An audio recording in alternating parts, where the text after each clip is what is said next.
Good morning, ladies and gentlemen.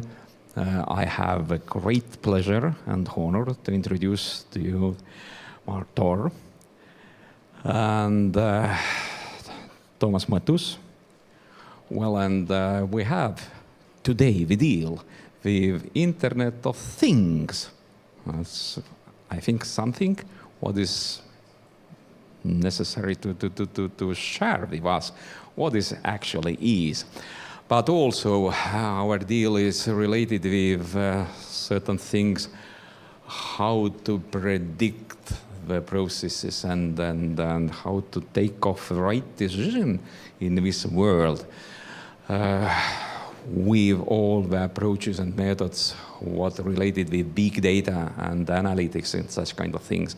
And if I read before our meeting certain things from Google what related with Mark Thor, you know, it's as sweet honey to my academic heart if I read the word as automated decision making and such kind of things. You know, all such kind of things is represented in our curricula here. Of course, the audience is not only students, but anyway, enjoy the presentation. And now, Thomas, take a few words about the Internet of Things. And Max. Thank you. I'm representing here a company called Primend, who started about 2 years ago with cloud solutions, and we see that cloud is a perfect like a place to store data on machine learning analytics and stuff.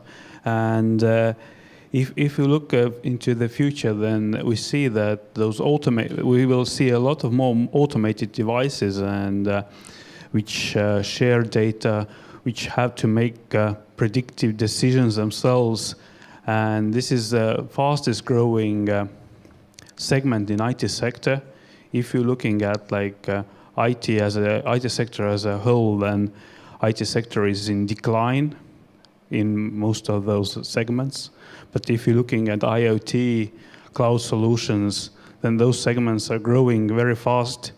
And analytics companies which are analyzing IT markets say that it will grow at a very fast rate for at least next 5 to 10 years. So being here and studying IT in IT college, you will probably tackle those IoT advanced analytics subjects when you finish your studies here. So this is very important to have those like knowledge, have this knowledge what will happen here, and I think Mark will be a very good person to that introduction, as he is has been for years in SAS. He will probably introduce himself also, but he is also blogging, and if you want to check out his blog, currently I think he's doing more blogging on Microsoft side, as he joined Microsoft 1 year ago. So I think I'll give my turn to Mark now. Thank you and enjoy. And I would also like to tell you that I will be moderating this, and if you have any questions during Mark's presentation, please write them down. We have question and answer session after his presentation. Thanks. And I'm really pleased to be here. One of the things I'm really passionate about is change. And I'm really passionate about how technology can be used to enact and enable that change. And I hope that what I do today is give you a feeling for a transforming world, the role that you can play in it, some of the hype, but then I also want to bring it back to reality. I'm going to do some live demos. I'm going to go down and show you a bit of code. I'm going to show you some videos. So I'm going to mix it up a little bit so that you don't have to listen to this voice for the entire hour and a half. So who am I? I'm 20 years in the industry. I graduated out of Hull University with a first-class degree in software engineering. And I've been working at SAS through a variety of positions for the last 18 and a half, 19 years. And then I moved over to Microsoft recently. And I did that because I believe that there's a transformation happening. And I think my passion and belief in that will come out in the next few slides. A move to the cloud, a move to service-driven products, a move to a more data-driven society. And I think that Microsoft is very well placed to execute on that. The one thing I did want to say, though, I always like to add this cartoon in, because you've all heard about 20-year veterans in the industry. You know, we do know a lot, we've seen a lot, we've done a lot of things. I've worked all over the world, Asia, the USA, around Europe. I've worked with large banks, large telcos. I've worked with companies across many industries. The truth is, we have such a big change undergoing right now that that experience gives me a framework, but I'm continuously myself having to learn. So all of you in this room within 6 months can also be experts in some of the topics that I'm going to talk about here if you wanted to be. Okay? We're in a societal time where things are accelerating, and that's the big point I want to make. So don't hark on the 20 years. Probably some of what I'm going to talk about here I've really only learned over the last 12 months working with companies on some of these very latest technologies. All right. So I'm going to start off with the Microsoft mission. And I'm going to do this at the start because it's one of the things that also attracted me into the company. And as I go through the talk, I hope that you'll buy into this. And I promise you I won't talk a lot about Microsoft, the company. I will talk about the industry. But there's a really powerful statement here that I believe and that the company believes, and that's that our mission is to empower every person and every organization on the planet to achieve more. We want to use technology and produce a platform that lets other people build things to change the world. Okay, and many of the things I'm going to talk about are how people are using that technology to change the world, to make things better. This mission is at the heart of everything that we are doing, and it's something I profoundly believe in. We have a dramatic landscape shift underway. You know, there's very few times in our life where we can really say things are fundamentally changing. Okay? What's going off right now, I think, is going to fundamentally change how we, as a person, how we work, how we live, and how we play. I think we're at the very start of that right now, and I'll bring more out about that as we go along. But don't think that this is just a step change. This is a transformation. And I use the word transformation, I use it very bluntly. For transformation, you go forwards and there is no way back. We are transforming right now. And we will go forwards and we will not come back. There's a convergence going off between this digital and physical world. Okay? Things in the past that were completely digital and completely physical, buses, fridges, watches, phones, you name it, it's going from physical to digital. Most physical things now have a digital twin, or as having a digital twin built that you can communicate with. That has profound implications going forwards. And we're going to talk about that throughout the talk. And it's this convergence of digital and physical, I think, is a defining part of our future. What's the enablers of that convergence? Well, we've got ubiquitous connectivity now. In the past, networking was quite expensive. It wasn't available everywhere. Now connectivity is pretty cheap. It's available everywhere. Okay, I can connect to the internet. I can connect and look at whatever things I want to do. We have the cloud, so we can host services in a central place that can be accessed from anywhere. We have big data, so we have more data than we ever had before that enables us to create new services and new value. And then on top of that, we have analytics that lets us reason over that data to actually drive intelligent decisions. So all of these four things, connectivity, big data, the cloud, and analytics, come together to form what I call the Internet of Things. The Internet of Things is a combination of technologies working together to actually achieve business outcomes. You know, if we look to the future, we, and that's everybody in this room, plus those that are watching, we actually have an amazing opportunity. And that's not just companies like Microsoft, that's us as people. We have an amazing opportunity to shape our future. Most of the services, most of the devices, most of the companies that will be a part of our future don't actually exist yet. We have the ability to do that. We can create a legacy for those that come in the future. And a lot of what I'm going to talk about today is the beginning of that journey. But I really want to implore everybody that's watching this to think about your role in that, because we all have a personal role to play. You know, Winston Churchill once said, "To improve is to change, so to be perfect is to have changed often." And change is one of the things that's the hardest for humans. Change is hard.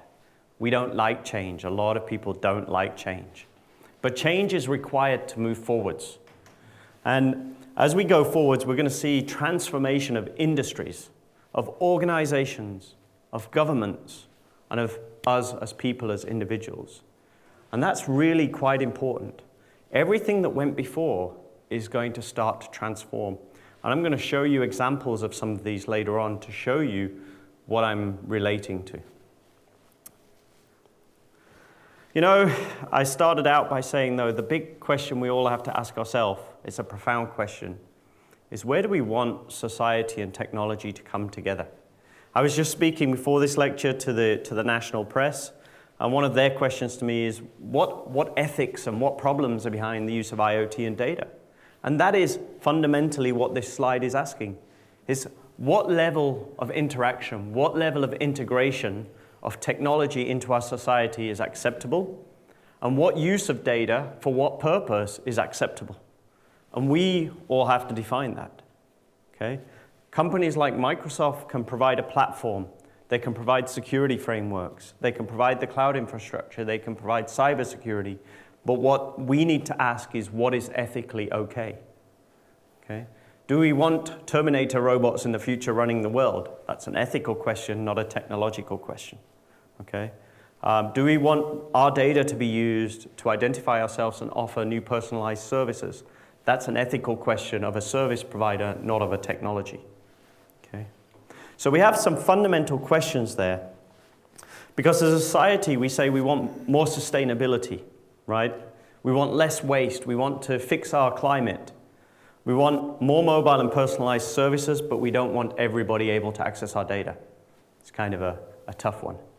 And we want greater inclusion. We want nobody excluded. One of the big risks of this change that we're going through is those less technically sophisticated and those with less access to technology will miss out and will become the new generation of segmented communities. So greater inclusion is also very important. And there's a lot more that we want out there. You know, change, though, isn't new. And I'm just building up here. You know, we've been going through industrial revolutions for a lot of years. And I talked earlier about change, and we can talk about different industrial revolutions. We can talk about the move to steam, the creation of steam engines that enabled our economies and our companies to move forwards. We can talk about the addition of electricity and mass production that changed jobs that people had and modified economies, created new jobs, made old jobs redundant. We could talk about the more recent times when we got into electronics and the internet and the web. Okay, think about that. We have companies all along this that were doing very well. In the electronic space, the leader in cameras used to be Kodak. They missed the digital wave, and they more or less disappeared in the camera space. Okay? If we go back one before in the telegram space, you know, the guys there, they used to do a lot of telegramming. There are companies that just disappeared because they missed the change that was going off around them. And these are the three industrial revolutions that went before. And I want you to pay attention. The timing between those is reasonably about every 100 years, right? We've had an industrial revolution that modernized our economies. And I think that we're now going through a new one. We're going through this thing called the Fourth Industrial Revolution. And I'm actually going to play a little video in a second from the World Economic Forum, because this is something they've started picking up and talking a lot about as well. And I think this is important because when we work on IT, and when we work on technology, and when we work on business solutions, we have to understand the context as to why we're doing certain things. And the Fourth Industrial Revolution is really, for me, something that is now accelerating and is going to significantly change all of our lives. And a lot of the topics I'm going to talk about today And a lot of the things I'm going to dive into are part of that fourth industrial revolution. There's going to be some things I'm not going to talk about here, robotics, for example. There are lots of other topics that are part of this. But I just wanted to go ahead and play a little video here from, and this is coming down off of YouTube. So the longer link is on the top. I'll provide the slides afterwards. The longer one's about 11 minutes. The short one's about 3 minutes. I just wanted to let you see what the World Economic Forum, which is our biggest think tank, if you like, about the future of our world, is saying about this topic. The original Industrial Revolution was driven by the discovery that you could use steam engines to do all kinds of interesting things. That was followed by additional revolutions for electricity and computers and communications technology. We're now in the early stages of the fourth industrial revolution, which is bringing together digital, physical, and biological systems.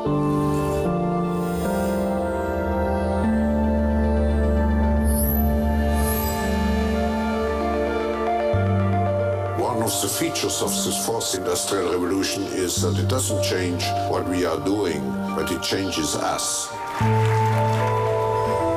We need a different economic model that will allow us to meet the basic needs of every human on the planet, and that will be focused not on growth per se, but on maximizing human well-being. We have energy technologies that can power our civilization, but how do we get it and implement it at the scale we need at a price that people around the world can afford? If we're able to do something to transform cities, to make them more efficient, then the impact can be huge.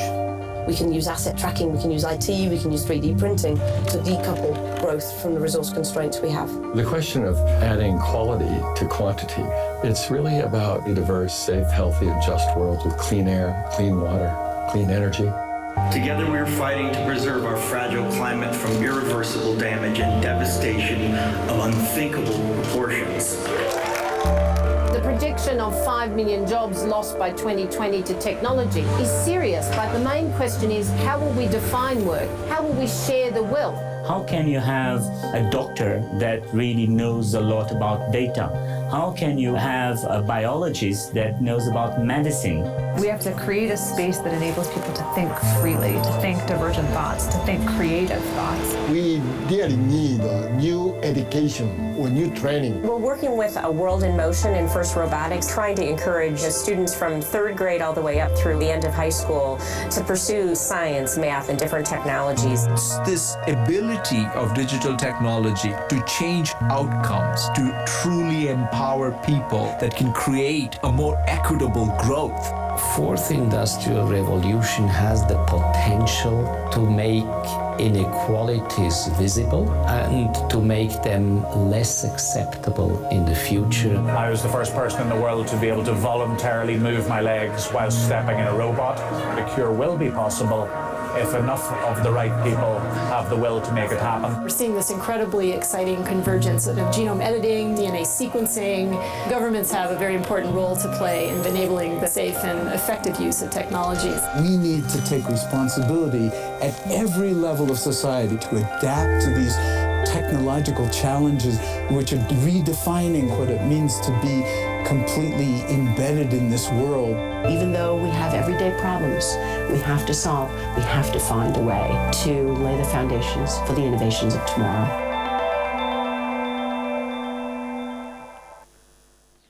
You know, I've watched that video, and I watch that video quite a lot. Every time I want to reset my thinking, I go back and watch the 11-minute version. It's a very good use of my day. We do live in a changing world, and everything I'm going to talk about here is about how we can use technology as part of this revolution. This isn't just a Mark Tor Microsoft discussion. You saw on that slide Hitachi. You saw on that slide Microsoft. You saw business leaders. We'll talk about people like GE. Everybody is transforming. This transformation is happening. You may not see it yet, but it's happening. And your role in the future depends on you understanding what's changing and being able to participate in that change. And then bring your passion to change the things you want to change to make this world a better place. And in Estonia, there is digital transformation already underway. E-residency, something I actually learned about when I was, I'm a Brit and we've voted for Brexit. I'm not going to be political and say what I think about that. However, I thought, could I get Estonian residency, e-residency? I can't afford it, so I can't do it. But the point is there are digital things happening here in Estonia. The world is getting more and more connected. There are some great examples out there already of digitization taking hold. And I think the businesses are just going to start coming. I met with a company this morning, and we were talking about digital transformation and the role that they can play inside of that here in Estonia. All right, so let's change it up a little bit. That was kind of the opening salvo, a little bit of the setting the scene, this digital transformation. Why does all this matter? What I want to do now is talk about a little bit more of a focus on business and technology and the integration of those two things. The role that technology can play in our businesses and how our businesses can use technology to move forwards. And when we think about this, I also mentioned this earlier today, the time for change for companies is shrinking.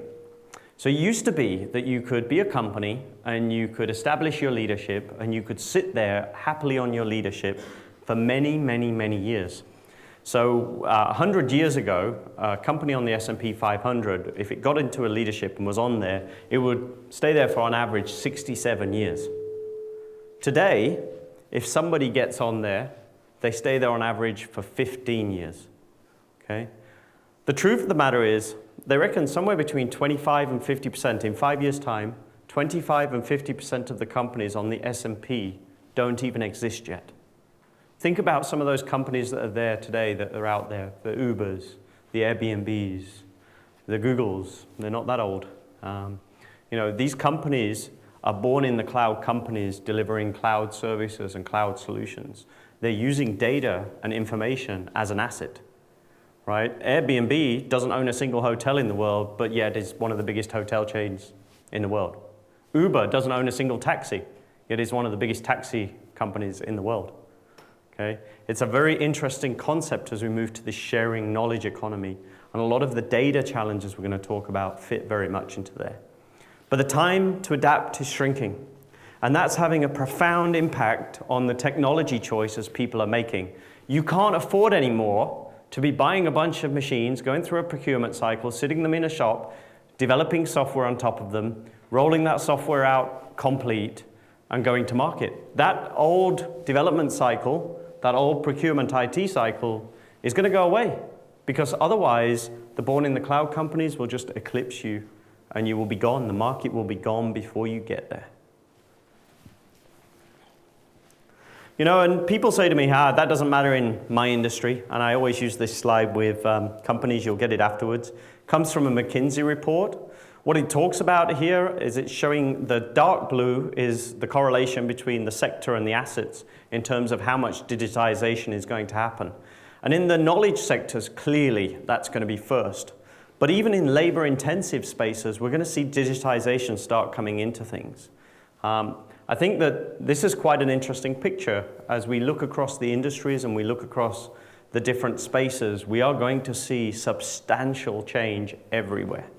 So what I'm talking about here, while I'll highlight a few industries, can go across all industries. Then we say, okay, what about those that are running the companies today? What do they think?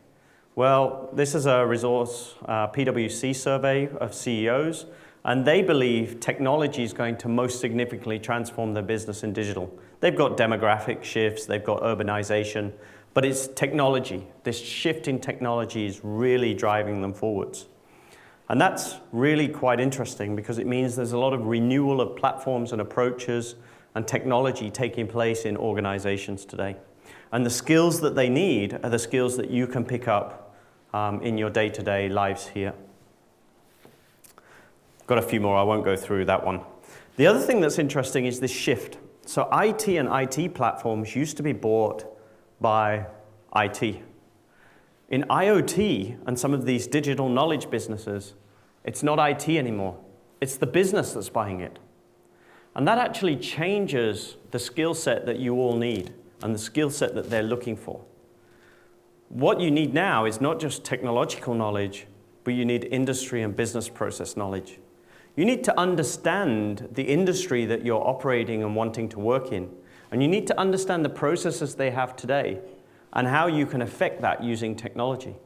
The mythical data scientist that's popped up. The data scientist, what are they? They are a very clever mathematician with great storytelling skills who understands the business problem, not just the data.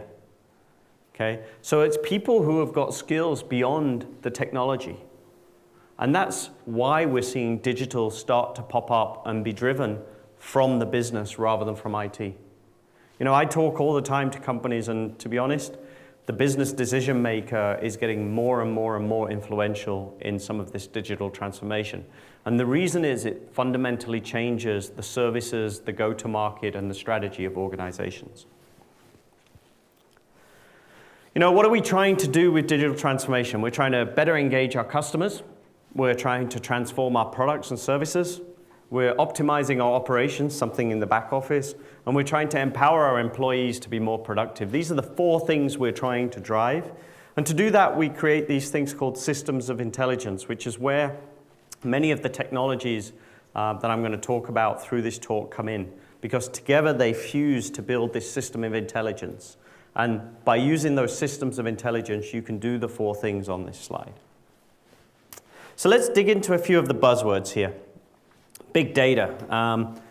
I'm sure everybody's heard about big data. And I'm sure by now, unless you've never read an article online, you'll have heard about the 3 V's, volume, velocity, and variety. Volume being the amount of data is just going up exponentially every year.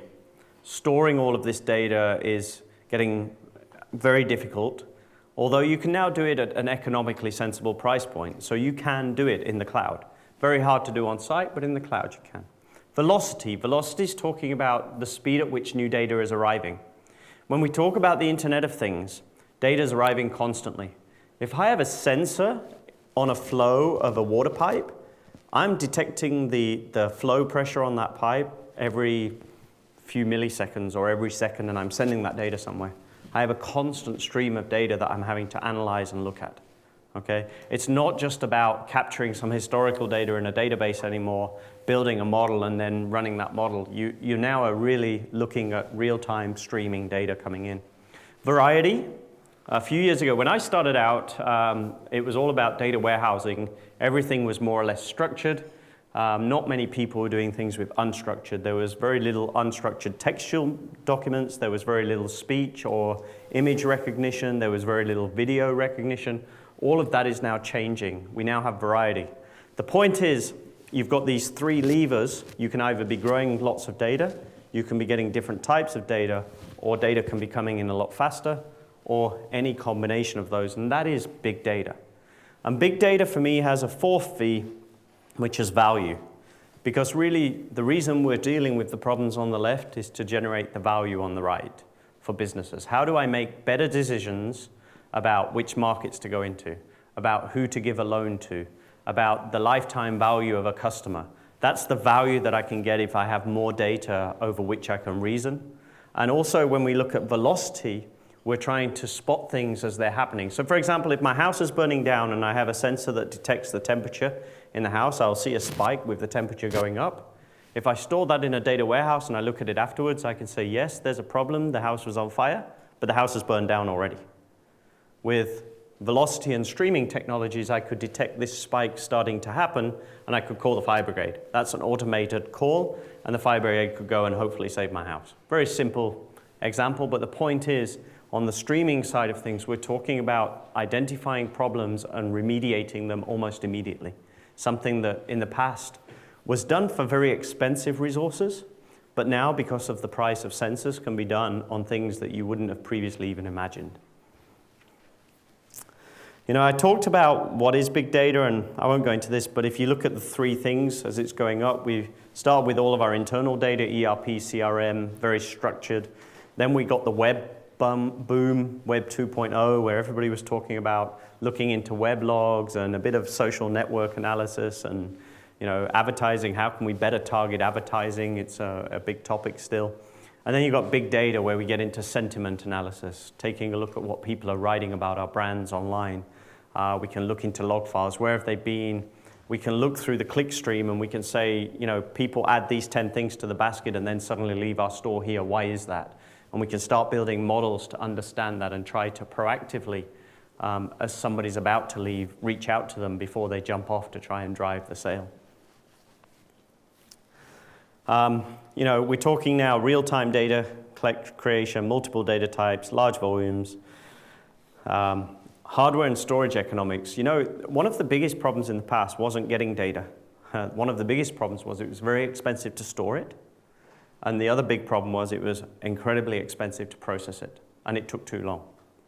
Now, with the scale that we've got in the cloud, the ability to save petabytes and petabytes of data for very little money, there's no reason to throw away data anymore. I'll give you a good example. Walmart in the US used to capture all of the video data coming from their car parks, right? Digital exhaust, it's just data coming off CCTV. What they figured out eventually is they could use that data and they could heat map that data and they could determine how full their car park was getting. And as their car park filled up, they learned that they could actually open more cash registers because it was very likely that more people were coming into the store and that the bottleneck would be the cash registers. So they started using digital exhaust data from the car park, CCTV, not to identify your car, but just to say, look, the car park's looking very, very full. We should now probably predict that in 5 minutes' time, based on this, we need to open 6 more cash registers. And they would open the cash registers. Similar things are happening in airports where they're tracking people walking around airports, not tracking you personally, but tracking traffic and then proactively doing things like opening up or closing down security lanes so that when the traffic arrives there, they can hopefully move people more quickly. And that's all enabled by big data, large amounts of data over which we can now reason. You know, and I talked about compute power. I mean, when we're talking about going through terabytes and terabytes of data, doing that on a laptop is very painful. Trust me, we used to do some things at SAS where we'd run neural networks, and we'd run them over a terabyte of data on a laptop, and you could go away for 4 or 5 hours and then come back, right? And that was okay when you were building one model or when you were just, you know, not that bothered about experimenting. But when you want to build lots of models, and when you maybe don't just want to try a neural network, but you want to try another modeling technique as well alongside and compare them, 4 hours of time means a modeler can run 2 models a day. So now we can scale. We can scale up infinitely our resources. We can have it at an economically sensible price. We can experiment more. And the other thing that's important is the speed. At the start, I talked about if you go and you want to set this up yourself, you have to go and buy a server big enough with enough memory and enough disk. You have to put that in. You have to put the operating system on. You need to get the software that you want to execute onto that box. You need to get the data onto that box. This all takes time, okay? In the cloud, you click a button, it's set up. It's done, right? You just have to get your data there and then build your model. So the speed at which you can do things and tackle problems is significantly improved because of the cloud. The price point is improved. We were talking this morning, it's not just about the cost of the software. When you have a machine sitting or a server sitting, you have to maintain the disk. If a disk breaks, you need to replace the disk. If the operating system needs upgrading, you have to do that. If the software on that box needs upgrading, you need to do it. In the cloud, that's all handled for you. The other thing is peak loads, scale. If you know that you're going to have to process 2 terabytes of data, sometimes you will have to build server capacity to handle that, even if 90% of the time you're using less. The cloud lets you scale that, right? So for me, the cloud is a very important component. And you know, you can see a lot of things going off here. And again, I'm not going to go through all of these numbers. I'm going to leave these behind in the slides. But cloud is increasingly being adopted by business. So pay attention to cloud. And I'm not just saying Microsoft's cloud, just pay attention to cloud. It could be cloud in a public sense. It could be cloud in a private sense inside of an organization or with a host, or it could be a hybrid cloud. But cloud is definitely the future of IT. And it's definitely the future of decision-making in IT. You know, data-driven, I talked about that before. So how much money do you think companies can make if they start using data to make data-driven decisions? Well, IDC reckons that 1.6 trillion is additional value that will become captured by the leaders if they use data assets to their advantage. So these numbers are huge. You know, if we take a look at things, though, what you find that's very interesting is you go and talk to companies about analytics and decision-making. And you talk about all this transformation going off. And the evidence is irrefutable. Yet only about 10% of the companies that we meet are really focused on how they can use data to really differentiate themselves and make extra money. Okay. That, to me, is quite remarkable. It means there's a fantastic opportunity for people who grasp that outside of the incumbents. When we talk about analytics, there's actually many different types of analytics. They start on the left-hand side, descriptive analytics, what happened. That's things like, you know, how many, give me a report that tells me how many things I sold last week. Sums, things like that. It's not really analytics. I see it more as descriptive statistics, but let's leave it there. Diagnostic is more the dashboarding. Why did it happen? Can I drill down and understand which of my regions lost money, which of my products lost money? Interactive dashboarding. Then we start moving into the stuff I think is really exciting, the predictive space. You know, what will happen? Can I do something now? What will happen? What's the best that can happen? Can I start to forecast and predict my sales? Can I forecast and predict the failure of parts? Can I forecast and predict the likelihood that somebody will pay back their loan? Okay? And that goes further. It goes into the automation space where we see a lot more of the heavy AI work, which is where we're starting now, not just to deal with data that we know, but we're dealing with data we don't know and we've not seen before and reasoning over that. Can we start being prescriptive? Can we make recommendations? Can we look at optimization? Given all of the different constraints that we have, what's the best that can happen? Okay? Can I tweak my constraints and get a different outcome? And that's what we start seeing in the prescriptive space. Okay, so there are basically 4 steps here that you can move through. What I will tell you, my experience, a lot of companies are doing the first 2. The more advanced companies are doing predictive, and very few are all the way on the right-hand side yet. But it's coming. And the reason most are not on the right-hand side is it doesn't just require technology. It requires culture change in the organizations you're delivering that into, and it requires them to have a really good understanding of their own business processes, because before you can automate something, you have to understand the process as it is today, and you need to be really trusting of the decision-making that's happening behind the scenes. Okay? And there are certain decisions that we can do today very quickly. Credit card fraud. Almost every time you swipe your card behind the scenes, something's looking at that transaction and deciding if it's fraudulent or not. Very, very rapid decision. Okay, that one's happening all the time. Money laundering's a bit longer term. If we determine that money laundering's happening, we can spot the pattern, but we don't interrupt it. Whereas with a credit card, you might get somebody call you and say, hey, did you just spend that in this place? That's because the fraudulents track that activity. With anti-money laundering, you won't get a call. It will just flow. It'll be reported to the authorities because they want to see the trail from start to finish. Okay, but it's still an analytic problem. In insurance, when you take out a policy, they're assessing the risk. In life insurance, for example, what's the risk of you dying before this policy matures? And they're assessing that risk before they offer you the policy and setting the price of that policy according to the risk. When you go and take a car loan or a house loan, they're also doing risk assessment on you based on your propensity to repay. Analytics is already in very heavy use.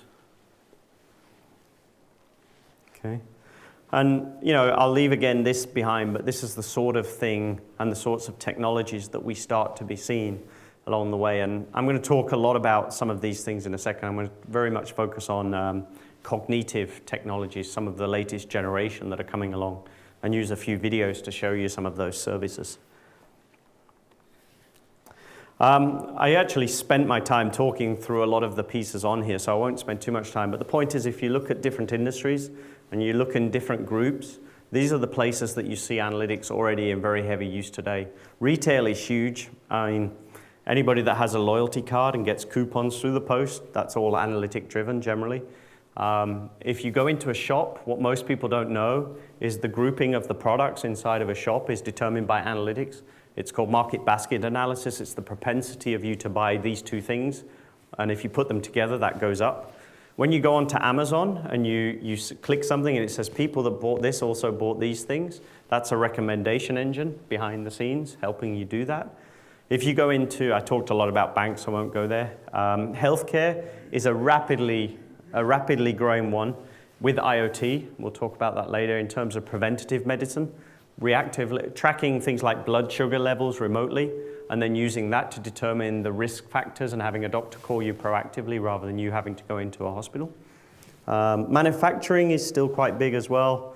We'll see some examples of that later. Predictive maintenance in particular is huge in that space. So whichever industry, whichever department area, analytics is playing a role. And you'll notice here I'm not talking about technology. I'm not talking about linear regressions. I'm not talking about neural networks in detail. I'm not talking about whether I'm doing correlations. I'm not talking about statistical modeling.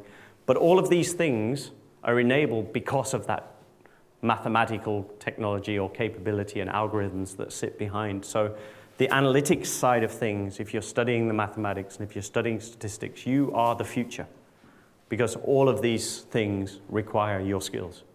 But in order for you to succeed, you can't just know statistics or mathematics. You must also understand how a store operates, for example, so that you can get the right data, make the right decisions, and impact the right business processes. One of the things I'm most excited about, and one of the things I want to talk here about, is the future. Because I think there's a lot going off in the general analytics space, general machine learning space that will go on for a long time. It will go in memory, it will get faster, it can process more data, there'll be more cool algorithms, there'll be lots of things there. But one of the things that most excites me about Microsoft is cognitive services. This is moving beyond the analytics of looking and reasoning over structured data to looking very much at some of the other data that we've got available.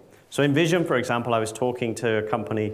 They've created, using a little board, and I'll show you an example in a second, with a camera on it for $60, an API that will watch you as you walk into a shop. It will determine whether you're male, female, what your age is. It won't store any data about you, but based on who's in the shop at that time, it will adjust all the adverts on the digital display boards around the shop based on the people that are in the shop, with the likelihood that you'll buy more. Because if you have lots of young females in the store, you might display different things to if you have lots of males in the store. Okay, and that's the future, and that's vision. But it goes beyond that. We can go into speech, we can go into language, and this for me is a really exciting space. And I wanted to play a couple of videos here. The first one I'm going to play is very much working on speech.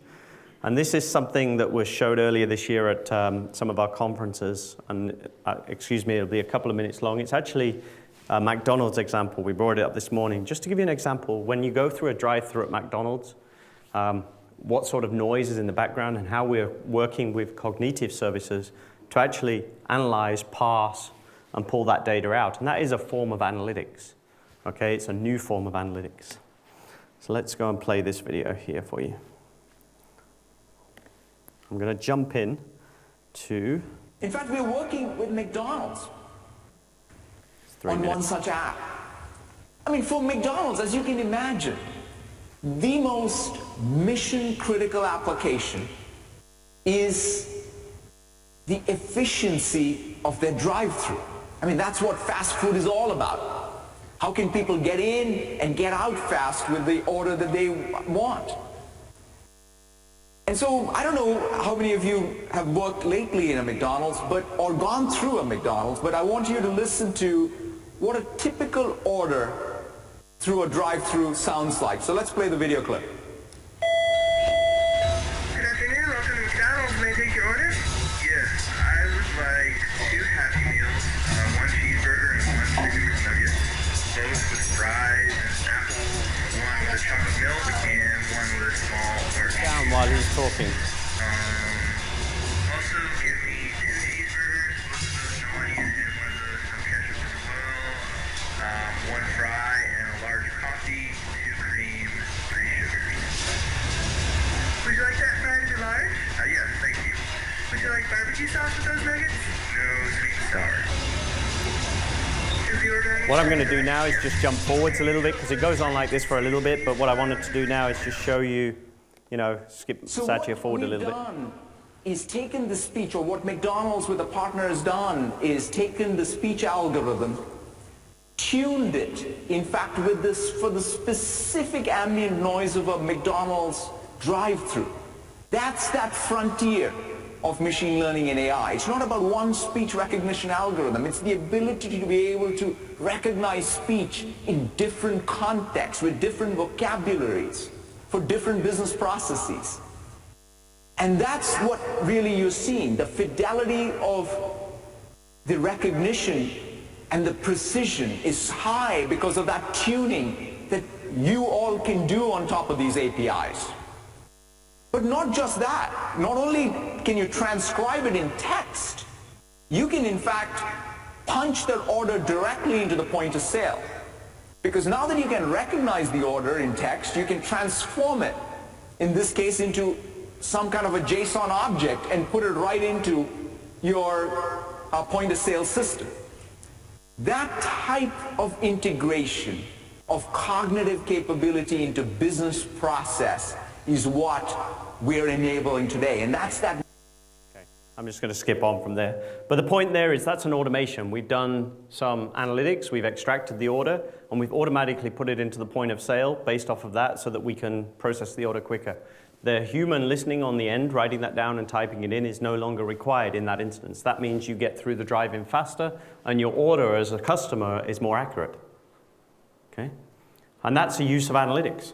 That's not decision-making in the classical business sense, but it is certainly a business process optimization that's taken place there.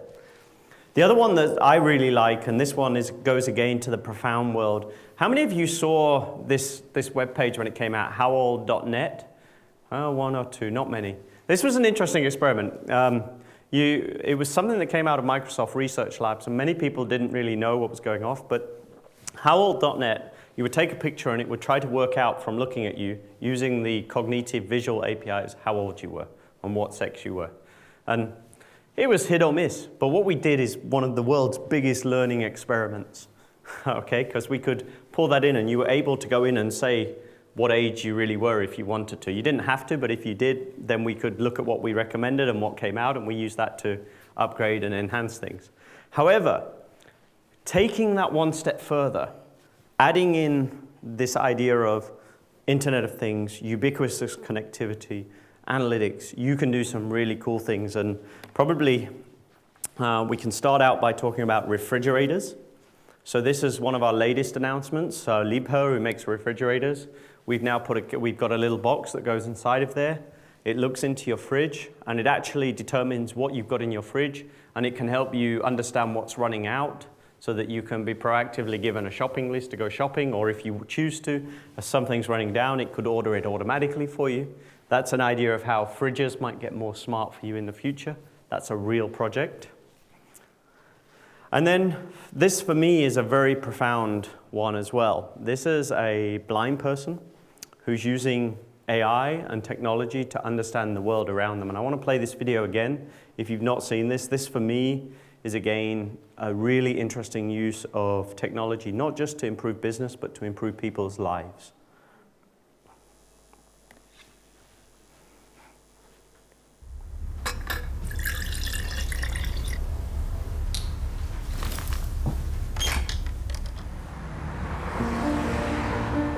I'm Saqib Sheikh. I lost my sight when I was 7, and shortly after that I went to a school for the blind, and that's where I was introduced to talking computers, and that really opened up a whole new world of opportunities. I joined Microsoft 10 years ago as a software engineer. I love making things which improve people's lives, and one of the things I've always dreamt of since I was at university was this idea of something that could tell you at any moment what's going on around you. I think it's a man jumping in the air doing a trick on a skateboard. I teamed up with like-minded engineers to make an app which lets you know who and what is around you. It's based on top of the Microsoft Intelligence APIs, which makes it so much easier to make this kind of thing. The app runs on smartphones, but also on the Pivot Head smart glasses.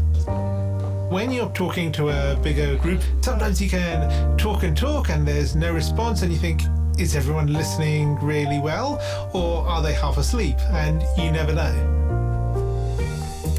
I see two faces, 40-year-old man with a beard looking surprised, 20-year-old woman looking happy. the app can describe the general age and gender of the people around me and what their emotions are, which is incredible. One of the things that's most useful about the app is the ability to read out text. Hello, good afternoon. Here's your menu. Great, thank you. I can use the app on my phone to take a picture of the menu, and it's going to guide me on how to take that correct photo. Move camera to the bottom right and away from the document. And then it'll recognize the text. Read me the headings. I see appetizers, salads, paninis, pizzas, pastas. Years ago, this was science fiction. I never thought it would be something that you could actually do, but artificial intelligence is improving at an ever faster rate, and I'm really excited to see where we can take this. As engineers, we're always standing on the shoulders of giants, building on top of what went before. And in this case, we've taken years of research from Microsoft Research to pull this off. I think it's a young girl throwing an orange frisbee in the park. For me, it's about taking that far-off dream and building it one step at a time. I think this is just the beginning. Okay. So when I talk about cognitive services, and I talked about a business application of it in a store, you can see how you can take that one level further into the world of helping people with accessibility and disability challenges. Those that are impeded in what they're doing day to day, this technology is going to play a major, major role. The other thing that's growing is the way that we interact with applications. So Microsoft recently released something called the Bot Framework, and this is going to be a big new thing too, where rather than talking to someone in a call center, you might use Skype or Twitter or some front end, and you may have a communication effectively with a computer in natural language that will interpret what you're saying and doing using analytics in the background, make recommendations back that you can say yes or no to. Those will start off being more textual, but I think with time will move to be actually voice-driven. And you'll be able to order in pretty much any language you want, thanks to things like universal translation that's becoming part of things like Skype. So for me, you know, one of the things I wanted to do as part of this was talk about where this is all going. I think when we look at big data, increasingly all three dimensions are going to grow, and the value piece is going to become more important to businesses. When we talk about cloud, that's going to grow, and more of the business is going to go into cloud. And when we talk about analytics, we're going to see an increasing move to adopt and use some of these cognitive technologies on top of the increasing business acceptance of the use of analytics to make decisions and trusting that so that we can automate some of our decision making.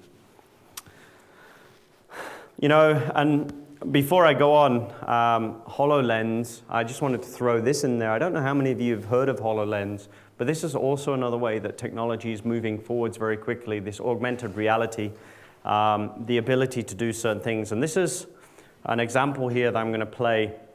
And Japanese airlines, one of the biggest problems you've got now is how do you train people around medicine? How do you train people around airline engines? They're big.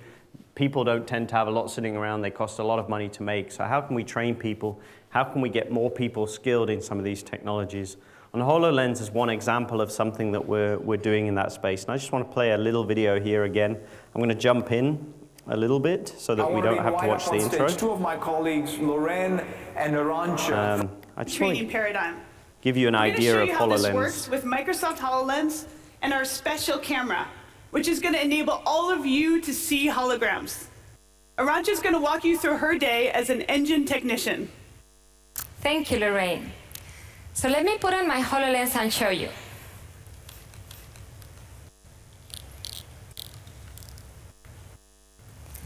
As you can see, I'm here at my table where my HoloLens is unlocking a multi-monitor experience. I have my most used productivity tools, so I can see my email, my calendar, the Edge browser, Skype, and a Power BI training report that I'm visualizing in 3D. Now, I have a newly upgraded engine to learn about, and it's time for me to complete my training. But thanks to HoloLens, I don't need to book a training day to go to the hangar weeks in advance. I can just do it as part of my working day. And this saves time and money for my company. Let me show you.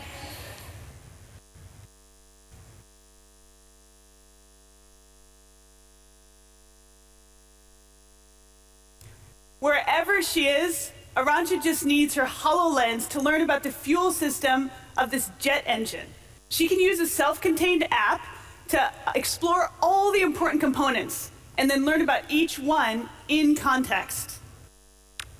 Fuel filter.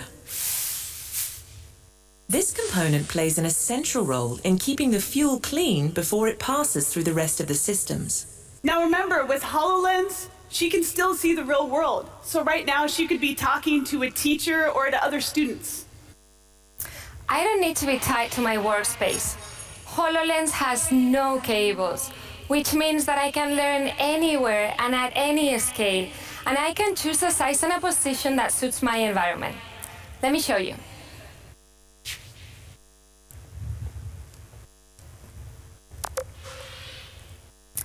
But not only that, I can access parts that would otherwise be very hard to spot. Show fuel pump. Fuel pump.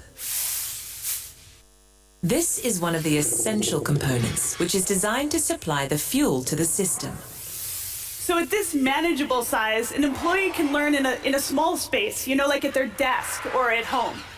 But in real life, this jet engine is an enormous machine with thousands of components.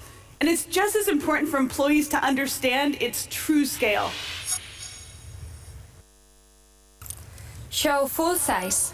Full size. Now I can continue to train at the actual scale. I think the point is clear. The point is that we can now do augmented reality, and we can start looking at things that previously were physically impossible to train on at very low cost and in our own location. Think about things like doctors performing operations, and think about how we can train our medical students moving forwards. There are lots of potential applications, and a lot of this is the technology and the use of cognitive plus some of the other things in the background. All right, I wanted to switch gears again here, and I want to talk about IoT in a bit more detail. About half an hour to go. Still got quite a lot of stuff that I want to go through. But I wanted to try and give you guys a view of the future, where this is all going, and some of the things that I'm working on and dealing with companies. And if we look at big data analytics and we bring all that together, there's some really interesting projects out there. You know, Gartner does a hype cycle. I don't know how many of you know about the Gartner hype cycle. I always find it fascinating. This one just came out in July. I find this thing fascinating every year because it lets me work out how close they are to what my customers are doing and what my people are doing. And you see that IoT platforms are here. That means they're 5 to 10 years away according to Gartner. We can see that machine learning is 2 to 5 years ago, and at the minute, machine learning's the phrase. Machine learning can do everything today in terms of the industry hype. It's very hyped.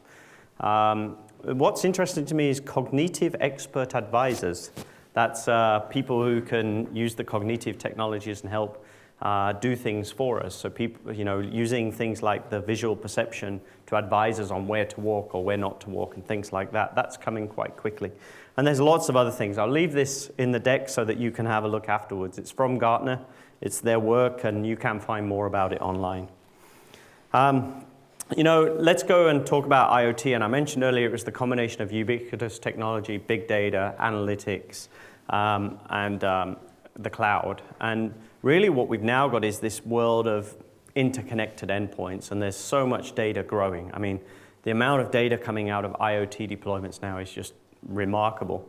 And what that's enabling now is game-changing insights for companies. And I'm going to show you a little later a few demos from companies like Schneider Electric and Rolls-Royce that really show you how they're adopting sensor data and using that to drive decision-making. I talked earlier about the opportunity. I'm not going to spend much time on this, but 25 billion connected things by 2020 is the prediction. Massive market. 70% of the value is going to come in B2B business situations. One thing I did want to do was talk to you about prices here. One of the reasons this is becoming so prevalent is prices. On the right-hand side, as you look at this, is a box of sensors for this microcontroller on the left. The box of sensors costs $65. The Arduino board costs 30. So for $100, I can have, 40 sensors and a microcontroller, right? And using that, I can do a lot of pretty interesting things. And in fact, part of what I'd like you to think about after this is if you want to get into IoT, you can go and buy these things and you can get a free trial for Azure, and you can actually play around with some of the things I'm going to show you inside of Azure for free as students and people out there. And in fact, what I'm going to do as we go along is I do have a couple of these microcontrollers, lots of cables here. I risked going on a plane with something that looks very dodgy. They didn't stop me, it's all good. And I'm going to plug those in later. I'm going to show you how we take the data off the device, load it into the cloud, run you through using some of those technologies, and show you a little bit of Microsoft Azure as we go, but I'm not going to focus too much on Microsoft. But the price of these sensors is now dropping so quickly. Things that previously you would never have put a sensor on because it was too expensive are now prime targets. I was talking this morning, again, to another company. We're talking about a concrete maker who has a truck. I don't know how many of you know that the concrete truck, when it's delivering concrete, turns one way, and when it's actually unloading, it turns the other way. This is the type of industry knowledge I talk about you needing besides technology. What they can now do is they can detect when it's unloading, so when the concrete is coming off based off of the way that it's turning, and they can work out if somebody's unloading concrete where they shouldn't be, which is detecting fraud. Okay, so simple application detecting fraud using sensors and constantly monitoring that data. In terms of transformation, almost every company I talk to is now looking at IoT in one way or another. Some don't know where to start yet, but everybody's thinking about it, right? They know that something's coming there and they're trying to figure it out. And they're kind of doing a couple of different things. They're trying to optimize and save money, or they're trying to create brand new services to drive new revenue streams. Those are the two sort of areas that we see. Talked a little bit about this here, where people tend to start reducing costs, then getting more visibility, and then doing something cool. In terms of use cases, anything and everything. Cows. There's a use case of a company that's tracking cows, and based off of how much they're moving around, they can actually figure out if that cow is likely to be pregnant or not pregnant, and whether it's good for dairy milking at that time or not.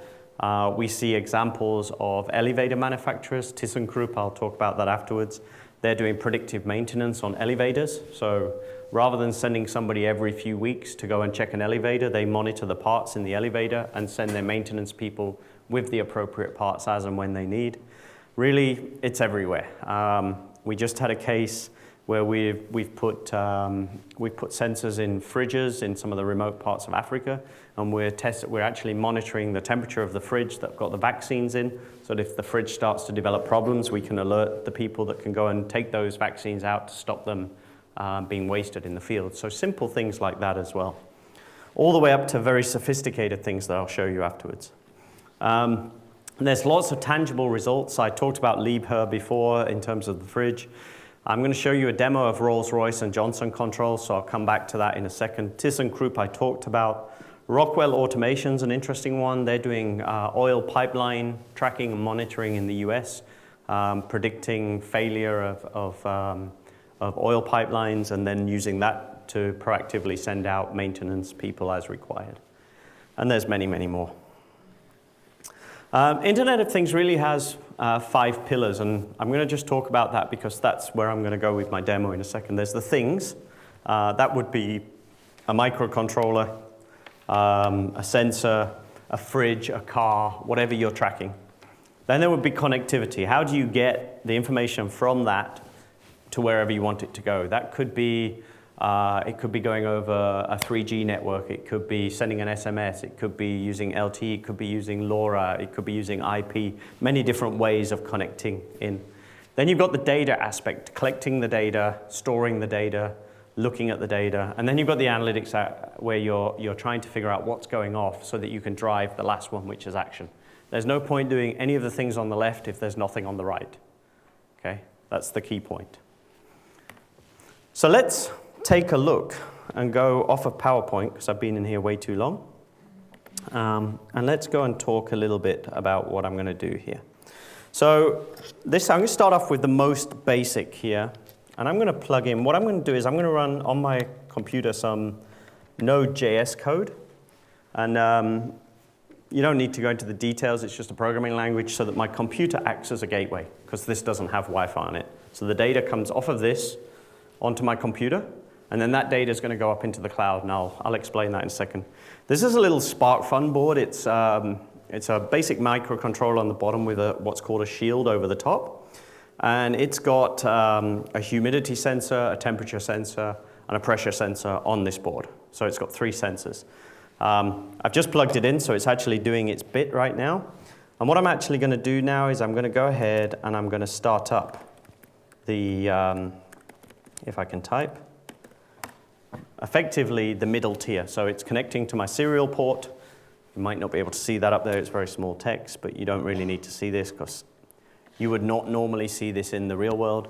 And now what you can see is there's this text that will start popping up every so often, which is actually the data coming off of this board onto the computer, and it's being read every so many seconds. In terms of code, there is some code behind this. Let's go into here. It's not much, right? If I scroll this page here, this is it. It's basically 72 lines of code that is taking the data off of the board and sending that data up to the cloud, okay? And again, I don't want to bore you with the semantics of the code. If you're interested afterwards, I'm happy to open it up and talk you through the code, but it's using something called the Johnny 5 client library to talk into here. It's collecting from the shield every 5 seconds actually here the data, and then what it's doing is it's building that data up, and eventually here it's sending that data up to the cloud. Now what I want to do is go into the cloud. We'll come back to that in a second. And I'm gonna go and pull up here. This is a stream analytics job that I've predefined. I haven't started it yet, but what this is doing is this is taking the data coming off of the board. That data is coming into the cloud into something called the IoT Hub, which is just a collection point. And then that data is being read as an input. And that data is being read off of a stream, and then it's going to be stored into something called a Power BI data set. So it could be actioned and doing other things. I'm just going to grab it and display it so we can visualize that data. Keep it really simple. So I'm going to go ahead and just start that and just give you an idea of the cloud and how that operates. So we'll start that. It does take some minutes to start up that job, so we'll just let that execute there for a few seconds. In terms of the data, I can just open it up here. You can see that it's coming from an IoT Hub, and the query that we're running that gets from the input to the output is this. It's just a maximum and pulling data off. It's doing averages over a rolling window. It's not complicated stuff, right? When people think about IoT, it's very often thought about being spaceship rocket scientist stuff, and it isn't. It's actually very simple. 70 lines of code to take off of here, and then once I'm putting the data into the cloud, a very simple select statement to start generating the data that I need. So we're still waiting for this thing to start, but while that's coming up, let me go and start up Power BI here. Okay. Now I'll just go and sign in. Oops.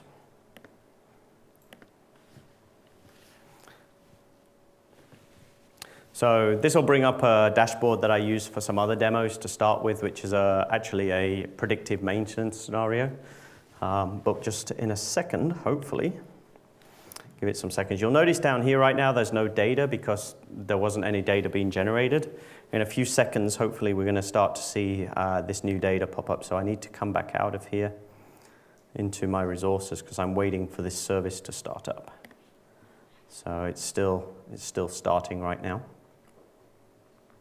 So I can see the status here is starting.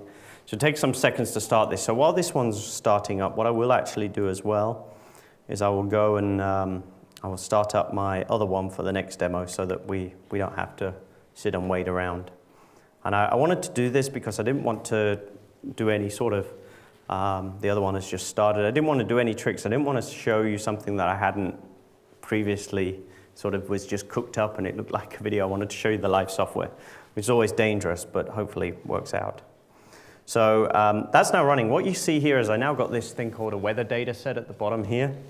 So I can actually now start plotting that. So give that a second. It's got no data in there yet because I don't have my fields showing up. You just wait a second. Hopefully it comes up. Live demos, it's like demoing with animals and children. They say never do it, especially into the cloud when you've not tested it in a room, but it will come up. Give it a second. Just needs the data to be coming in. Oops. Let's just do a refresh of the page and come back.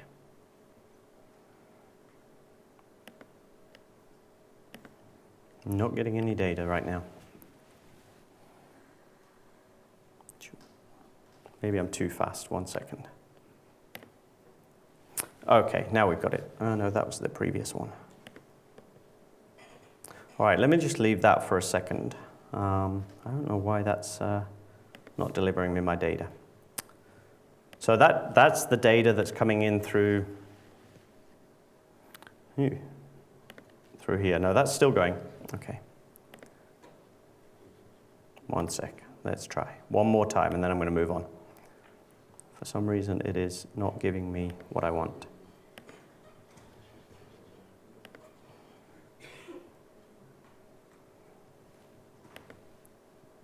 No, it's not playing ball. So what I would have done there is I would have pulled the data in, and I would have just built a very simple tracking dashboard that just showed the temperature over time. Actually, suddenly it's popped up on the right-hand side. Look at that. I'm just impatient. So let's go ahead and just quickly drop in here the data. So timestamp, which is, if I could do it correctly, let me just do this. We're going to do timestamp, and we're going to do average temperature in Celsius. Here it is, and I'm going to flip that over to be a line chart, and I'm going to delete this one because I'm not very... And this is the temperature in this room since I've turned this on. And I'm just going to go ahead and I'm going to save that. I would pin it actually, excuse me.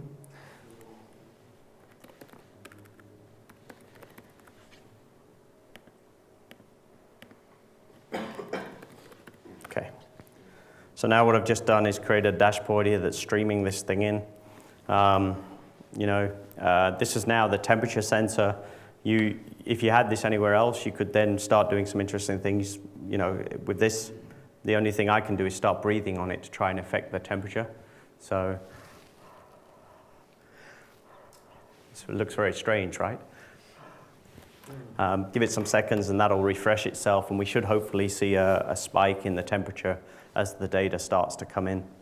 The other demo I was going to do, but I just want to move on to other things, was very similar. There's the spike in data almost in real time, and then it'll drop back down. The other one that I was going to do was a moisture sensor. It's got a bit more cabling because I have here a little LCD that I just programmed in as well. But this is a moisture sensor. It's very simple. You just put it in water, and just the same as this one, it will tell you how much moisture is on the node. So for example, farmers are using this sort of technology in their fields to detect how dry the land is. And then based off of that, they're actually deciding when to irrigate their fields. They're bringing that together with weather forecasting data, and they're forecasting and predicting what sort of irrigation they need and things like that. Okay, let me just kill that and move on in the interest of time.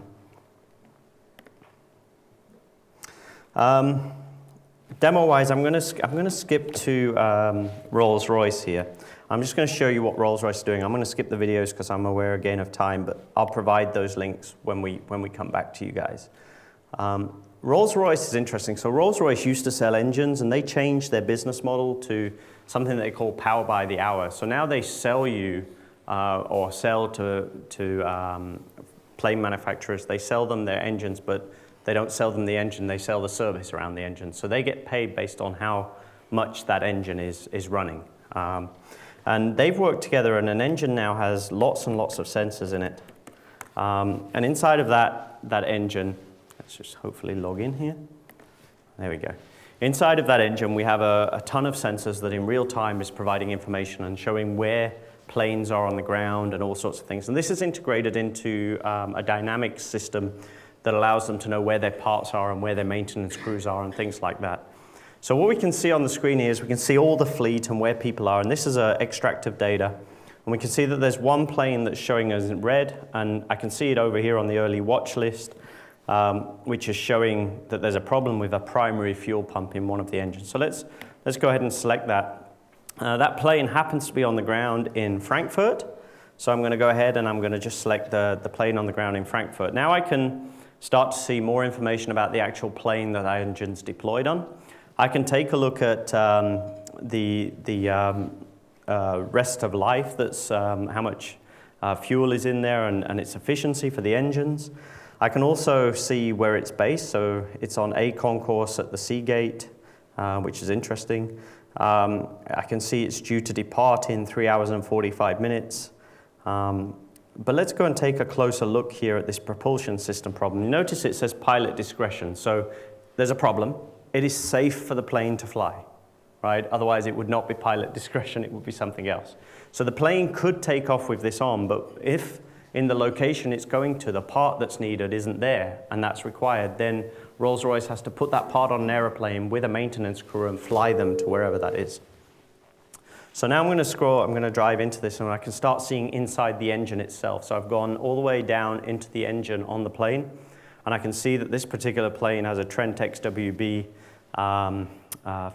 engine, and I can see I've still got this primary fuel pump as a problem. I can see that every so many hours the engine is washed, which is a way of maintaining that engine. And I can see that actually this engine is burning far more fuel than it should be. So not only am I at risk here of actually having an engine fail and not having the parts available, but every time this engine's used, I'm burning more fuel than I need, so I'm losing money. So what I'm now going to do is I'm going to go and take a closer look at that pump, and this is where we'll start to see a few little bits and pieces in here in terms of the pressure of the pump. So I can see that on E1 the pressure is much lower than on E2. I can see the temperature differentials and various other bits and pieces inside of here. What I would now do is if I decided that this in itself was good enough for me to go ahead and fix this, I could go ahead and I could request maintenance. And what I'm going to see before I do that is I'm going to see some analytics. But you don't know it's analytics. But what you're now looking at is the predicted remaining useful life for that part. So what it's doing is it's showing me the actual wear, it's showing me the predicted wear, and it's showing me when it gets critical. And what we can see here is this part is going to fail before this engine is due to be next washed and maintained. So we can either do that now while we're on the ground and we know that we've got the parts and the people, or we have to wait until it fails and then do it, in which case we have no control, it's unplanned. So I'm going to go ahead and I'm going to go and fix that by doing this here. And I'm going to confirm that, and that's going to go ahead, notify the air crew, find the inventory, get the maintenance people, and that's all automated so that we've now used our analytic decision making to detect the likely failure of a part, and then we've automated the dispatching of the part and the crew to go and fix that. Okay. Similar scenario if I was to go to Schneider Electric, and I'll show you a video on this afterwards as well. Schneider Electric is working with us in Nigeria, and one of the biggest problems in Nigeria is the lack of electricity in rural areas. Okay, and what we're doing in rural areas there is we're enabling solar panels to be deployed together with Schneider, and we're monitoring those over time for reliability and for problems. So in this case here, a similar thing, we get lots of information about the performance, and we can see that one particular location, the primary healthcare center, has an issue. And we can actually go and dive into that, and we can get a look at the healthcare center and all of the devices that are inside of it. And here we can see that there's two problems. There's a problem on the batteries, and there's a problem on the solar panels, so they're both showing some warnings. Solar panels showing an efficiency warning, so they're not performing as they should be performing. That might mean simply somebody needs to go and wipe the dust off them, right, or the sand or whatever. The battery temperature warning could well mean that one of the air conditioning units is not working, or there's some direct sunlight and they should let some more air through the facility. The other thing you can do here is you can do remote updates of firmware, so we can push a firmware update automatically over the wire so that nobody needs to physically go there and do that. And as I said, if there are issues with one of these things, we can create alerts that we can then push out to a specific person at a site to say, hey, these are the things we recommend that you do based off of what we're seeing. Johnson Controls, and I am going very quickly now. Johnson Controls, again, it looks very similar. This has probably got more analytics in there.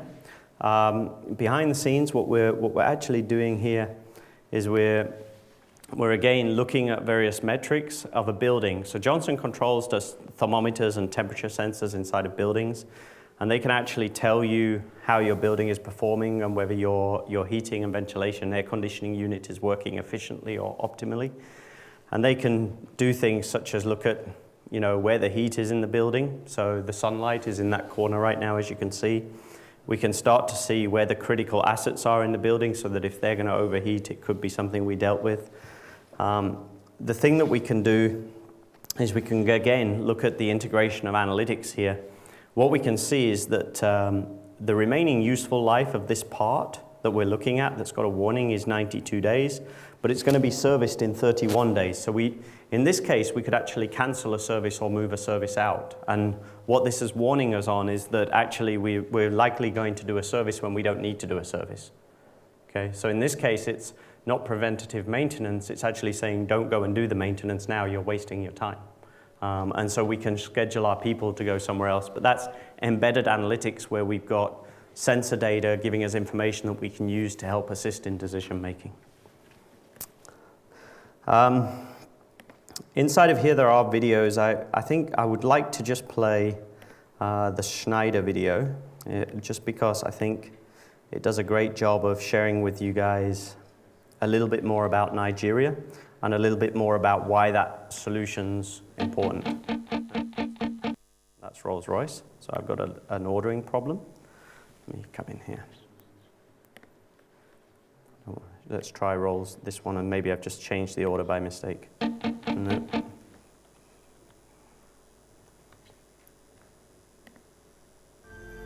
That's Schneider, okay. Today, about 1.2 billion people in the world live without electricity.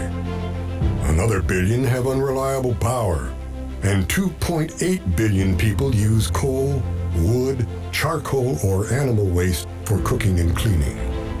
Energy is critical for economic development and for powering basic social services like healthcare and education. Today, Schneider Electric is transforming the lives of millions of people in Nigeria by partnering with Microsoft and the Lagos State Electricity Board to provide sustainable solar power to over 200 schools and clinics. Schneider's Connext Insight uses Azure IoT Suite to connect intelligent devices to the cloud, enabling remote monitoring, diagnostics, and real-time tracking of energy usage patterns. With Cortana Intelligence, workers can spot repetitive trends or declining performance and initiate preventive maintenance to ensure a continuous power supply. Now computer labs operate all day, and students are able to charge devices and personal nightlights, extending learning opportunities after sundown. Clinics are able to properly refrigerate vaccines and medications, so medical care is available around the clock. Elsewhere in the world, solar farms help utilities incorporate renewable energy sources into the power grid. Connext Advisor offers the ongoing supervision required to ensure high performance by securely connecting equipment to the Microsoft Cloud.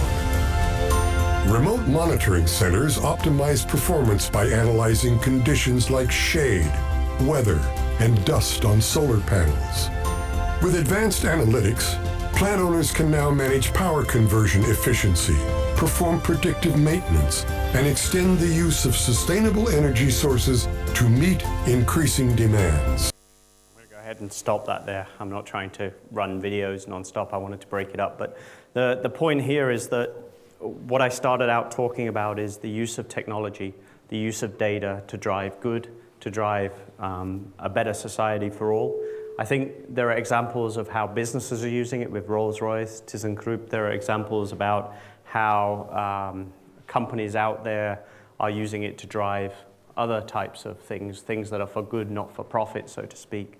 And I think that we are seeing a new wave of technology, this digitization of the world. And what I haven't done today is spend a lot of time talking about algorithms. I haven't spent a lot of time talking about all of the individual pieces of technology. What I wanted to do was give you a flavor of the future that we're moving into and show you that while some of it's scientific and looks like it's something out of a sci-fi movie, a lot of it's actually here and emerging right now.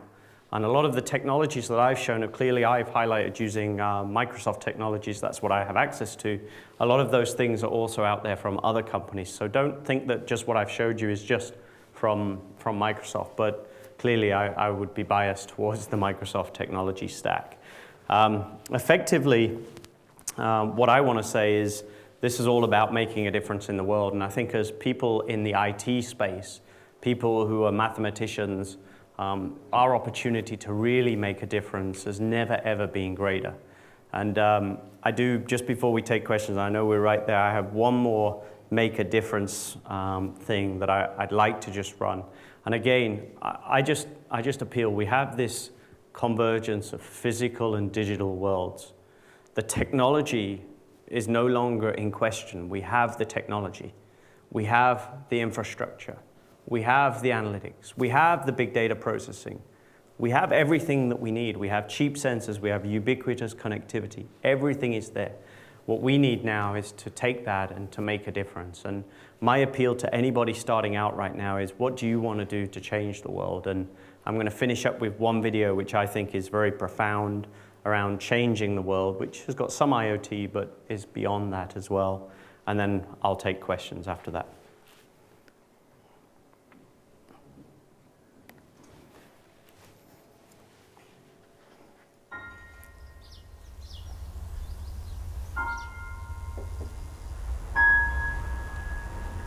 I think in the back of each of our minds, we were planning a little funeral. And just didn't know where it would go after he was born. Winston was diagnosed with HLHS, which is hypoplastic left heart syndrome. 1 in 100 to about 125 babies are born with heart disease every year. And out of those, about 1% are born with half a heart. Out of all the heart surgery we do, this is the most high risk. They lose about 25% of these babies in between the two surgeries.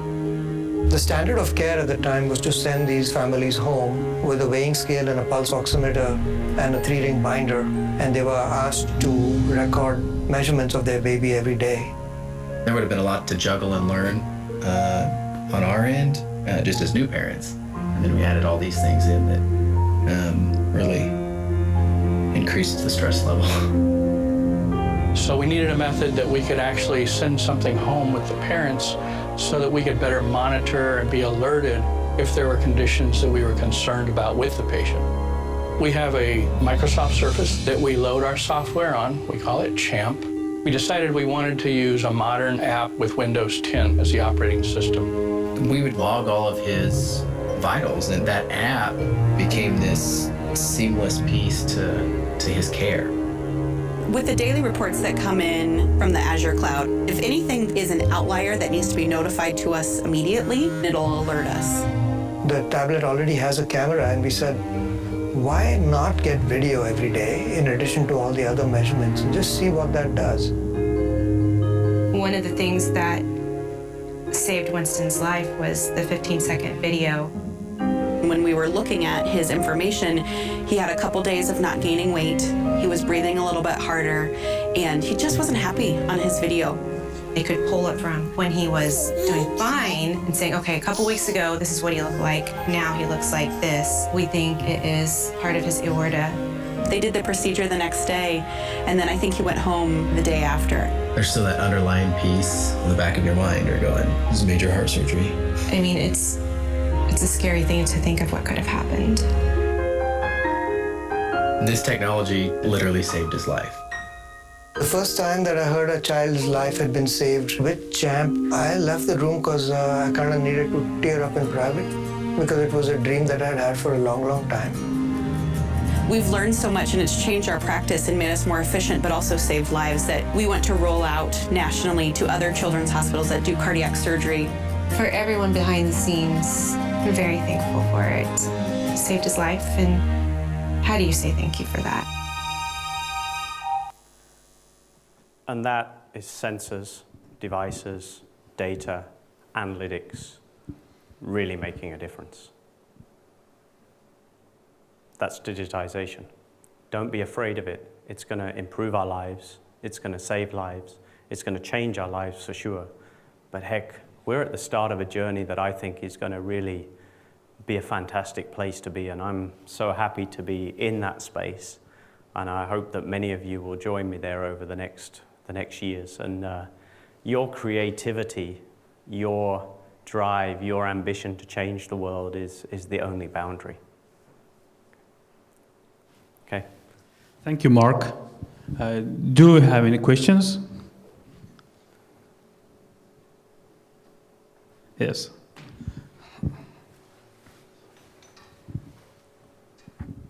Thank you, first of all. I have a question about AI, and you briefly mentioned it from the, some of the examples you brought Burn. I would like to ask, from your own personal, perspective, how do you think about, the time goes on, we're going to see more artificial general intelligence, and who knows, singularity as well. What's your take on it? As Elon Musk has said, one hand you have the notion of you might summon a demon, but on the other hand, you get to solve a lot of complex situations, problems. So, what's your own personal take on it? Yeah. Ethics of AI. There we go. There are a lot of people that don't like this idea of getting more and more support. For me, I see it as something that can help. I don't think AI will ever get to the place that it's completely on its own, personally. I think that is the stuff of sci-fi. I think that there's going to always be a need for humans to interpret certain things that will come together with AI and technology. So I think most jobs that we see today will be enhanced and improved through the use of AI and data and technology. Your job might change. Some of the things you're doing today you might not need to do. But I think it's really going to help enhance rather than be something that's a threat. I don't know if that makes sense to you. So you don't think in self-awareness or singularity as, artificial superintelligence? Now you're asking me to pin myself to the table. If you'd have asked me 10 years ago if some of this stuff was not possible, I might have said I didn't think it was possible. I don't think we're going to see in the next 10 years what you're talking about, this super artificial intelligence, my personal view. I think you will see increased intelligence and you will see lots of things, but all of the problems we're solving today, a lot of them with AI, are actually defined data sets. They're just very big. So if you think about even some of the latest AI advances that have been done in terms of winning the game of Go, there's actually a defined number of patterns and sequences that you were going through, right? There's a lot of them, but there was a defined pattern, right? You can only move parts in so many places on that board in so many combinations. It's not, open-ended. It was just a very complex, very big problem. I think when you start talking about this superintelligence, it needs to be able to operate on things it doesn't know anything about, on data sets that are unbounded. That for me is a big step still. DeepMind did it. So, no, I don't think DeepMind did that, actually. I would disagree. DeepMind did Go. They figured out how to win a game of Go. That doesn't make them a human, right? Because a human has emotional understanding, it has context, it has other things, whereas DeepMind and a Go is basically a rules engine. But they didn't do it mathematically. So. Okay, we have another question from up there. Hello. What about security and reliability of information you get in from the sensor? How you can bet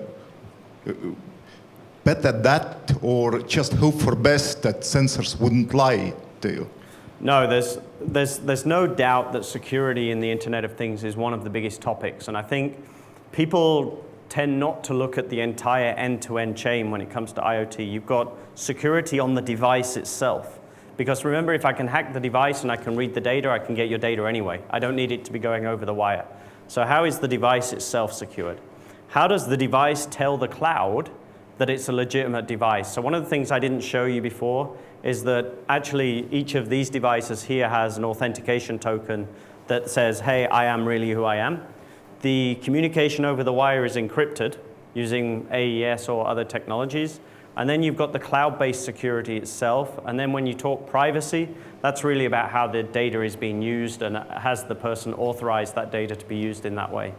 And actually, my comment here is typically integrity of data gets to be forgotten in that sense, because you speak only about protecting the data in the move or in the cloud, but protecting from change from administrator, understanding how the data is changed and when it's changed.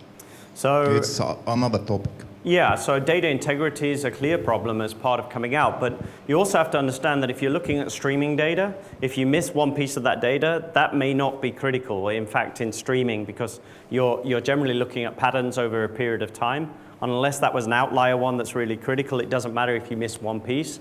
But a lot of the things like COAP and MQTT, which are underlying protocols, they effectively do have things in there in terms of guarantee of delivery, ordering of delivery, depending on how you want to do things. But again, you're talking as well about how you deal with things like spoofing of data. Can somebody inject some data into the system or change it? And I think there we have to fall back on cryptography and other security mechanisms that are used today as well. I think the problem that we see isn't that that technology doesn't exist to stop that. I think the problem we see is a lot of companies are building these products without thinking about it. So it's very easy to take open source technology and build an IoT solution. But if you do that, in many cases, you leave exposures, and those are the exposures that are being exploited and are causing a lot of the concern around IoT.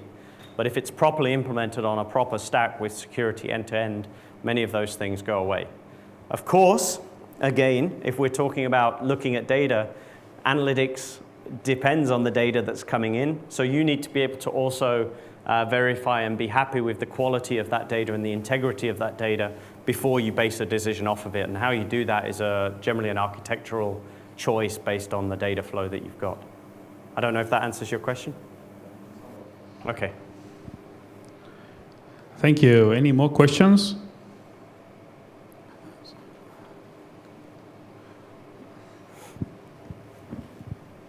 Yep, thank you for your ideas today. I would like to know what are your thoughts and ideas about monetary and economic systems evolving with the Internet of Things? Thanks. Yeah, there's going to be a massive evolution. I think, if you think about it today, even if you take anything, you generally buy a finished thing, a manufactured thing. We buy something and we buy it and then we use it, and it's free from the point where we bought it, right? You buy a fridge, you pay for it, you put it into your house, it's free. You buy a car, you get it, you drive it, it's free.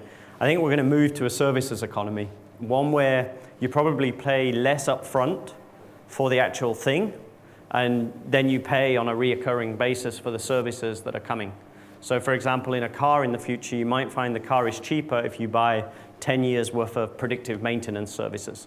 And the reason that's important for the car manufacturers is they can then start building partnerships with dealers and service centers where they can send you to get the maintenance done, and they can start taking a cut of maintenance money and other things. So I think we're going to move to a service economy. I think every company is going to become a software company. I don't think there'll be a single company in the world that will not be a software company moving forwards. Schneider Electric is turning into a software company when they were previously an electricity generator and distributor, and they're now a software company. Okay? So I think the economics are going to change. I think the economics are going to talk about reoccurring services that can be constantly upgraded, right? And if you don't like the services they're delivering, you'll just move to another platform that does. I can foresee a time where I talk about this in the future. You don't buy even a car anymore. You just get a car. You can take a car, but you sign up to the services, and that's the way that you go. Very much a lease type model. The benefit for that, though, is the whole production model is going to change. If you look at a manufacturer or an engineering company today, they spend a few years designing a product, perfecting it, making it look brilliant, and then they launch it and it succeeds or it fails. In the future, I think we'll see much more rapid cycles up front. They'll push something out and then they'll just update it over time. I mean, look at the Apple Watch. We were talking to somebody this morning. It's had 10 updates since it came out 1 year ago. So the watch that you bought 1 year ago is a different watch to what you have today. And it's the same with Tesla. If you look at their self-driving cars and things, the Tesla you bought a few years ago is not the same Tesla that you're now driving around, even if the physical shell might be the same. Sorry, I think there's some people watching, so if you don't mind. Don't make me say anything bad about Apple. I love Apple. It's your choice. These fixes, they are feature updates or those are like bug fixes? Both. I mean, it really depends.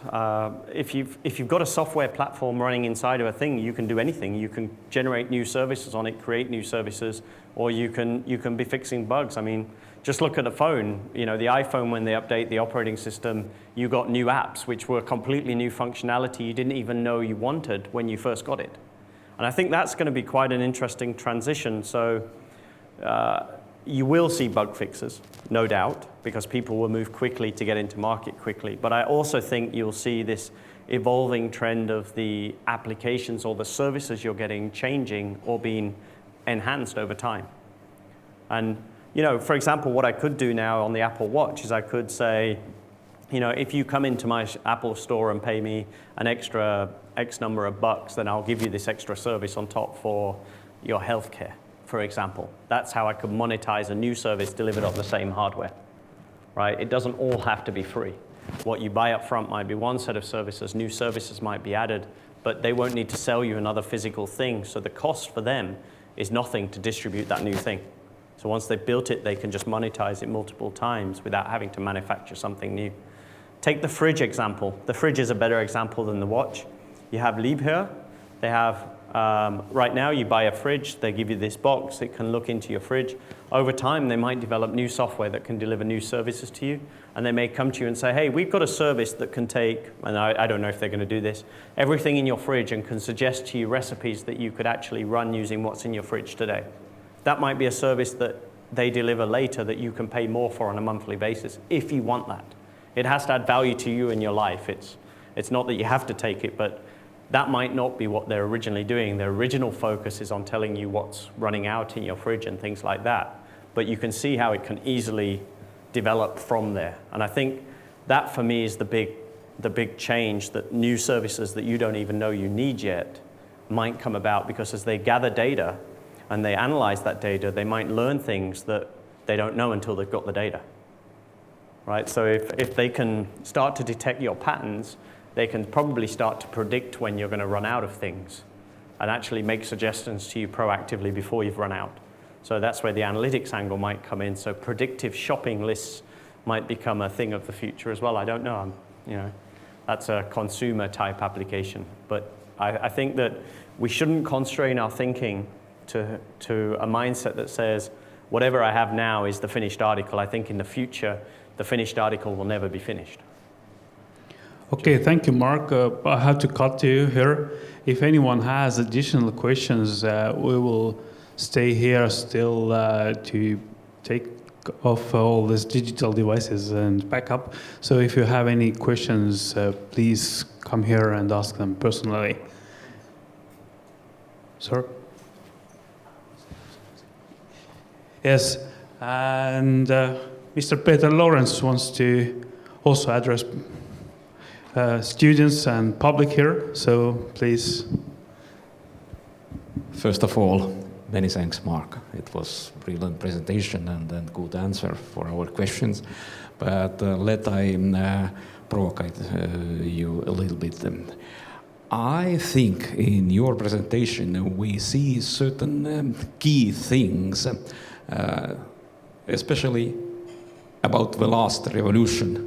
What do you mean, fourth, yeah? Mm-hmm. It's probably integration revolution, where we integrate everything what we found out in our Earth, a biological system, even human beings, social systems, industry, economy, whatever you mean. All the technological systems, especially, I think, the systems from artificial intelligence has control and command systems, nothing to do, it's happened sooner or later. Well, and for that, we actually need such kind of things as artificial intelligence systems and tools for taking off the truthful descriptions about the current situations or a past or then the trustable descriptions about the future. And of course, all these tools would help us to take off the implications, how we move from this current situation for our pink future or a black, vice versa.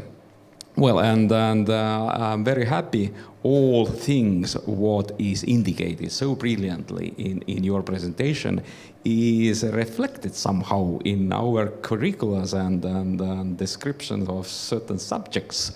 And the students, we still on front line. Congratulations. And many thanks about the stressing our attention to these things. It was brilliant, it was refreshing, and let us say, initiate the new power to make the changes. Thanks a lot. Thank you.